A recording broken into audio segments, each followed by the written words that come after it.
got off the bus and proceeded slowly, when I saw this residential street, I knew immediately this was the home of Medgar Evers. In the shining but cool Mississippi morning, the modest home stood out as a tragedy, a lighthouse in American history. Tony Bounds from Tougaloo College gave a thorough and moving account of Evers' background and history before becoming the state head of the NAACP. As I walked up the driveway, I looked down at cracked pavement, and I saw a faint stain of the blood of Medgar Evers. Mr. Tony Bounds. Who was coming from his last church rally, he was coming in that direction. Well, Byron D. LeBeckwith had been at the church that night as well. But he left before Mr. Evers did to set up across the street there. Now, Byron D. LeBeckwith was also a World War II veteran, and he was a marksman in World War II. And so he had climbed up into a tree with a 30-06, which is usually done for hunting. And of course, he had a scope on the rifle as well. So Mr. Evers comes from that direction, the direction that you came from. And Mrs. Evers forgot to turn off the porch light that night. For some reason, the porch light was left on. And Mr. Evers got out on the left side that night. Isn't that weird? So he got out on the left side that night. So one shot rings out. Mr. Evers has come around the back of the car on this side. And when you get a chance, when you come back under the carport, you'll see with the pictures. But the bottom left window pane here, the living room window pane, the bottom left, there's going to be one shot that enters under his left shoulder blade. And it's going to protrude out of his chest.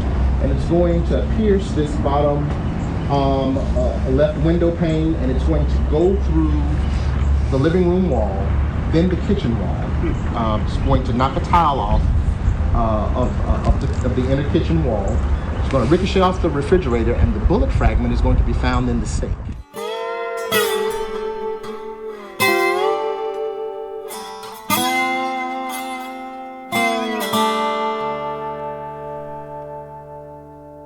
So Mrs. Evers hears the shot, and she puts her children, of course, in the bathroom. She's overwhelmed with emotion. The children buck what they've been told. They're overcome with emotion, so they come out of the bathroom because they just don't know what's going on, and so I guess curiosity gets the best of them, and they come out. Now, the gentleman that lived across the street, he's deceased now. But his wife is still living. I think she and Mrs. Evers are around the same age. I guess they're like 88, 89 now. He came out of the house and he shot once into the air. And of course, they didn't know where the shooter was, so he just shot once in the air. So the men come inside the house and get a mattress. They put Mr. Evers on the mattress, and then they take him to UMC, the University of Mississippi Medical Center. Now, that is Ole Miss's med school, even though the campus is in Oxford. Mississippi's largest hospital is really Ole Miss's medical school. And when he makes it there, they will not admit him because he's black. That was a particular hospital that black people went to at that particular point in time. Well, throughout the South, and maybe other places, but certainly throughout the Deep South, if you gave aid, medical aid, to people outside of racially designated areas, you could lose your license. Nurses could lose their licenses, and doctors could lose their licenses. But there was one doctor who, when it came to his attention, basically said, I'm going to assist this man. And, I'll deal with the consequences later.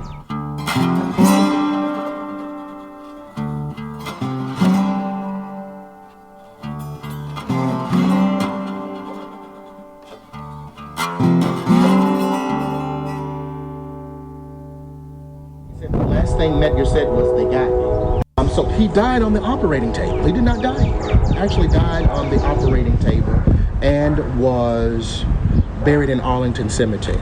The rifle was not found by the FBI or the police. The rifle was found by children.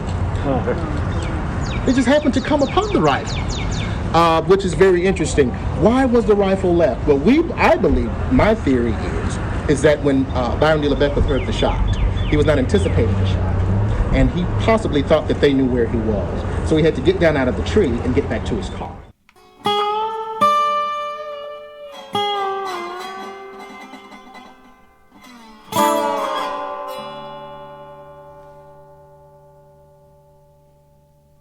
So the rifle ends up in the judge's home that presides over the case. Well, you know, there are two cases and they're mistrials, right? So the rifle does not go to the custody of the state of Mississippi, which it probably would have disappeared a long time ago. But in the 1990s, a man by the name of Bobby DeLauder becomes the DA for here in Jackson. And Bobby DeLauder is married to the wife of the judge, the daughter of the judge who sat on the trials. Are you all following me? Right. Okay. Well, so one day they're sitting around talking, just talking and talking. He said, I got something I want to show you. He said, this is the rifle. His father says, this is the rifle from the case, da-da-da-da-da. Are you ready for this? Bobby DeLauder sneaks the rifle out of the house. This is a historical, artifact. And, well, anyways, long story short, this causes Bobby DeLauder and his daughter, his wife, the judge's daughter, to get a divorce.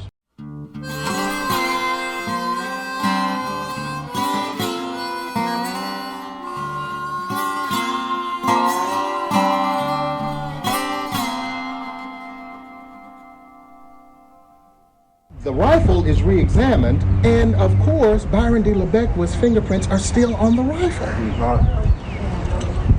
So this leads us to the third and final trial, where he's convicted.